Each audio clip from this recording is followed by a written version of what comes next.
Officials with the Grove Chamber of Commerce talk about the impact of a new back-to-work incentive for Oklahoma workers. President Biden in Wisconsin, doubling down on a bipartisan infrastructure deal. I'm Skyler Henry with more on his trip as lawmakers continue to flesh out the details of the bill. The four states' most watched news starts now. Oklahoma is taking action aimed at getting people back to work. This is KOIM News at 5. Starting this week, the Sooner State is offering a one-time incentive for Oklahomans returning to work following the end of state unemployment benefits. Anyone returning to work at least 32 hours a week is eligible to apply for a $1,200 payment. For an area that relies heavily on tourism like Grove, Oklahoma, getting more people to work is crucial. Our businesses coming out of the pandemic are doing very well. Business is very strong. The biggest consistent complaint that we've heard is finding enough workers. So workforce has been our major issue in recent months. The area chamber says some Grove businesses have only a fraction of the employees they need and hope this incentive will help fix that. The Edna mattress factory in Edna, Kansas is destroyed following a morning fire. Fire crews responded to calls about the fire shortly after 9:30 a.m. They managed to put out the flames, but not before the factory building was destroyed. The nearby mattress retail store does not appear to be damaged. No injuries were reported. A Fort Scott, Kansas nonprofit today broke ground on a new park. The Lowell Milken Center for Unsung Heroes is creating the new Unsung Heroes Park. Officials say this will be the first park in the world that will also operate as an unsung hero museum, honoring 6 historical figures. They also hope it'll be popular with tourists to help boost Fort Scott's economy. There isn't any place really downtown, a green space for people to, sit down, have a picnic. In this case, they're going to be able to sit down, have a picnic, and learn while they're at it. So that's what makes it special. Construction is expected to be completed in August. The park will be near the Lowell Milken Center at the intersection of East Wall Street and South Main Street. Doug Hetty joins us now with a first look at the weather. Another warm, very humid day for us today, but our showers and thunderstorms not near as widespread as what we've seen over the past couple days, which is good news. You can see we are getting some hit and miss, little scattered guys out there, but most of us are going to stay dry as we go through the evening hours. And even if you do get stuck underneath one of these little storms, it will be short-lived, but it could pour on you for about 5 or 10 minutes, but just very hit and miss. Little storms through the evening hours. Most of the overnight hours for us tonight, they will start to pick back up late tonight into tomorrow morning. That's when we'll see showers and thunderstorms really increasing across the region again, and better chances for showers and thunderstorms, more widespread, meaning for us during the daytime hours tomorrow. So of course, we're going to look at the next few days and some changes down the road here in just a bit. Doug, thanks. Topping Nation Watch today, the death toll stands at 11 in Surfside, Florida, where a 12-story condo building partially collapsed last week. About 150 people are still missing. The Miami Herald has published new photos taken 2 days before the collapse. The photos show water on the floor, cracked concrete, and damaged rebar in the complex's pool equipment room. It's unclear whether these issues contributed to the collapse. President Biden is back in the Midwest, this time to sell a $1 trillion bipartisan infrastructure deal reached last week. The framework focuses on solid infrastructure such as roads, bridges, and public transit. And the president and his party are still pushing a second measure that will include other priorities like paid leave, education, and child care. Skyler Henry reports from the White House. President Biden went to a Wisconsin municipal transit hub to tout a $1 trillion bipartisan infrastructure framework that focuses on traditional infrastructure. I think we're going to get it passed, and it's going to mean a lot overall to the quality of your roads and maintenance of your bridges and tunnels. It's a big deal. The president says the deal will help create millions of jobs and add trillions of dollars in economic growth.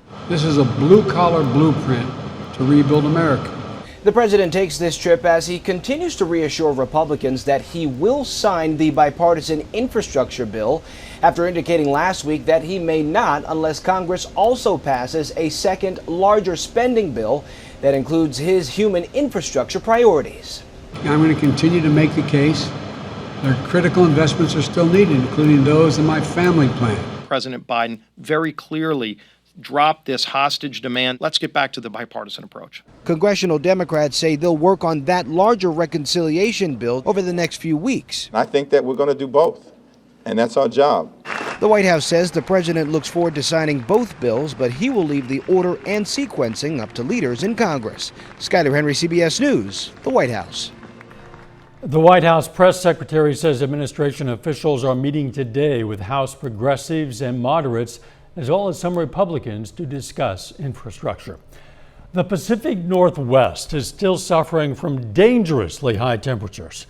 For the first time ever, Seattle reached triple-digit temperatures yesterday for a third day in a row. Some cities have even had to close public pools.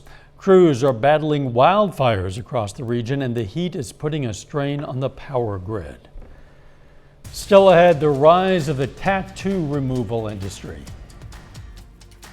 More people are looking to erase a piece of their past. I'm Michael George, and I'll tell you what's behind the increase in tattoo removals. And next in Health Watch, how a company is using lights to kill COVID-19. Topping Health Watch, many young cancer survivors are hesitant to get the COVID-19 vaccine. Researchers at Oxford University say about a third of survivors who were diagnosed between their teen and young adult years are hesitant to get the shot. Cancer survivors have weakened immune systems, making them more vulnerable to the coronavirus. Just think about how many lights are in your home or at a grocery store or in your office. There are currently 5.6 billion light bulbs in U.S. residential homes alone, and they may now be an untapped resource for a brighter and cleaner future. Since the beginning of the COVID pandemic, experts of all fields have been scrambling to find new and innovative solutions to keep us all healthy and safe. Well, now a company is putting COVID-killing tech in their lights for the first time. From nanoparticles to robots, new innovative tech has been saving lives through this pandemic. Now, the Med Spa Glow Aesthetics is the first location in the country to install COVID-killing UVA lights in their ceilings. It felt really exciting to be the first in the country to have these. The lights have two modes that emit different wavelengths from the invisible ultraviolet spectrum. Mode 1 is UVA, continuously and safely offering virus protection throughout the day. 8 hours under these lights is the equivalent of 1 minute in the sunlight. Mode 2 is UVC, a powerful wave with the ability to kill viruses in the air and on surfaces, including the flu, E. coli, mold, and COVID-19. You just basically go into the room, it has a QR code that you match up to it, and within 5 minutes, the room's clean. But if it can kill COVID, can it kill you too? These UVC lights have emergency shutoffs to protect users from exposure. This is just like an extra step that's ensuring us, like, no matter what, there will be no germs left behind. Everybody feels safer. My employees feel safer, my clients feel safer, because we don't know what's coming, and I would rather be safe than to be sorry. The opportunities for these lights are endless. Everywhere with lights has potential for this new tech. K through 12 schooling, universities, streetlights, retail stores, offices, spas, hospitals, even inside cars. Especially interesting for those trying to use car sharing services during the pandemic. These can even be used in places like movie theaters, as UVA is a non-visible form of light and UVC can be used between showings. Want to lower your blood pressure? Well, maybe your doctor should advise French fries. Researchers at Purdue University say eating more potatoes works better for blood pressure than taking certain supplements. The researchers say increasing dietary potassium from foods like baked and boiled potatoes helps to reduce sodium retention and drop systolic blood pressure, and French fries minus the extra salt and ketchup are okay too. A new study highlights disparities Black men face with prostate cancer. Black men are 3 times more likely to die from the disease. Researchers at New York University say black men could benefit the most from advanced screenings, but are 11% less likely to get them. And that is a look at today's health news. A little bit later, Walmart announces its own cheaper insulin brand. More showers and thunderstorms also in the forecast. We're going to look at that coming up next.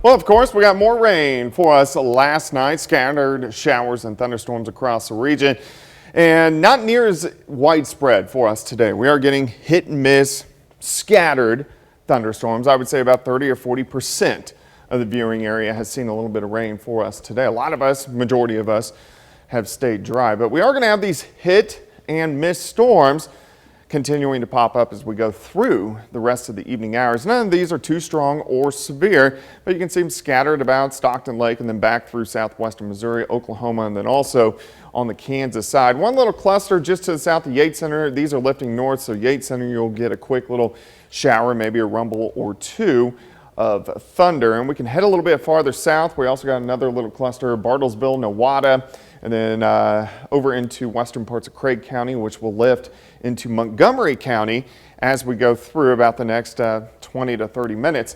Heading on the Missouri side, little cluster near Cassville, Branson, Table Rock Lake, and then a little bit farther north near Stockton Lake, and then one little guy just to the north of Carthage. So you can see these are very hit and miss, but if you get stuck underneath one of them, you could see some pretty heavy amounts of rain for a short period of time.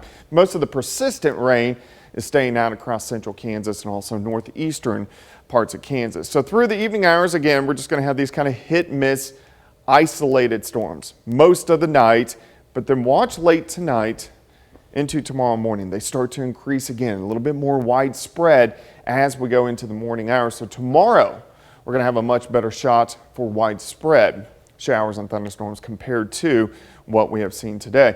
Temperature is warm. Most of us are sitting into the mid 80s, but our humidity is high. Our dew points are in that 70 to about 73 degree range, which puts us in the muggy to soupy range. So that means we have heat indices. Even though we're only about 85, it feels like it's 90, 92, 93 degrees, and that's what we're going to see through the evening. Cumulus clouds outside currently in Joplin, 86, feels like 91. Relative humidity at 59%. Through the evening hours, we slide back through the 80s, 70s. Most of us drop back near 70 as we go through the overnight hours tonight. All right, so scattered thunderstorms increase by morning and then a lot more widespread. We'll get a batch in the morning hours. They'll kind of refire as we go into the afternoon. So scattered thunderstorms most of the day, but I would say 70% of us in our 28-ish counties get wet tomorrow. 70 to start, 80 by noon, high temp right around 85 during the afternoon hours. Scattered thunderstorms continue tomorrow evening into the overnight hours into Thursday morning. But by Thursday, a cold front slides through. We're still going to have thunderstorms Thursday morning, but this cold front will cut everything off and we'll get to dry out a bit for a couple days. But still, a lot of areas could pick up an additional 1, 2, maybe 3 inches of rain over the next 36 hours. So still watch out for those flash flooding issues. 85 tomorrow, 84 Thursday. Then Friday, Saturday, Sunday look fantastic. Heading into the holiday weekend, 82, Friday 83, Saturday on the 4th, 86, and then we heat back up by mid next week. Nice to get a chance to dry out a bit eventually. It'll be nice. Thanks, Doug. Coming up, as more Americans get their lives back to normal, tattoo removal services are on the rise.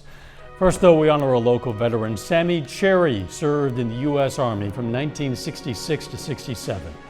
The Miami, Oklahoma native was stationed in Vietnam, and we salute Sammy Cherry, a four-state hero. Topping Consumer Watch, Walmart is launching its own brand of insulin for diabetes patients. Today, the retail giant announced its Rely On brand of insulin products, which include analog insulin vials and flex pens for administering the doses. The vials will cost $72, while the flex pens will cost around $85. Walmart says that's between 58% and 75% less than the cost of other brands. The Rely On products will be available this week at Walmart pharmacies. They launch in Sam's Club pharmacies next month.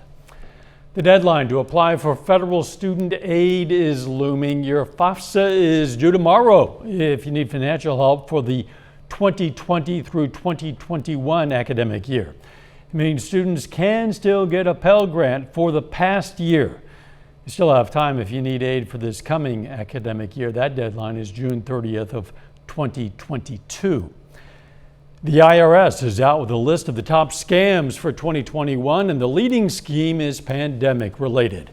The agency says there's been a rise in efforts to steal stimulus payments and warned taxpayers to delete any suspicious text messages or emails inquiring about bank account information. The IRS says be wary of suspicious phone calls too. Mailbox theft is another scheme high on the list this year, followed by fraudulent unemployment claims. The pandemic has led many Americans to make changes from a new job to home improvement projects. Well, now doctors are seeing growing interest in a particular laser procedure. Reporter Michael George explains. Hello there. Nice to meet you. Jessica Blumberg is hoping Dr. Mitchell Chasen can make her tattoos disappear. Especially after going through a pandemic with working from home, raising 2 kids. That year I matured so much that when I look at the tattoos, I'm like, I'm not that person anymore. Tattoos have grown in popularity. A 2019 survey found 30% of Americans had at least one tattoo, up from 21% in 2012. And Dr. Chasen says he's busy taking them off. During COVID time, the number of people coming in desiring tattoo removal has exploded. A lot of people have more disposable income. They're not spending it on trips, they're not spending it on cars, they're not buying new clothes to go out. Tattoo removal sessions used to take up to an hour, but now with new laser technology, a session can be over in just seconds. Here we go. Simple art is treated quickly, but can require 3 or 4 visits to remove. Color tattoos take longer. This one will need at least 6 sessions. Blumberg is using stimulus money to help pay for her procedure. So I figured let's use the stimulus check towards something that will, really help me change how I feel about myself. A recent report from Kenneth Research predicts the global tattoo removal market will grow to $4.8 billion by 2023. As fast as people are getting tattoos, which is exploding, we're seeing the number of people getting them removed exploding even faster. Costs vary depending on the size, depth of the ink, and complexity of the art. Removal prices can range from several $100s to several thousand. Michael George, CBS News, Martinsville, New Jersey. Airports are scrambling to hire more staff amid the summer travel rush. Transportation Security Administration is offering $1,000 hiring bonuses as part of a push to add thousands of new screeners by September. And some airlines are racing to hire staff to man phone lines and support other parts of the business. Final check of the forecast next.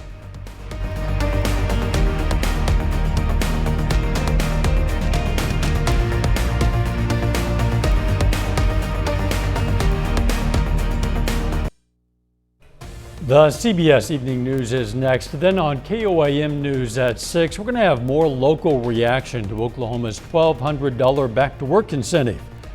Plus, authorities charge a second suspect in connection with the death of a Pea Ridge, Arkansas police officer.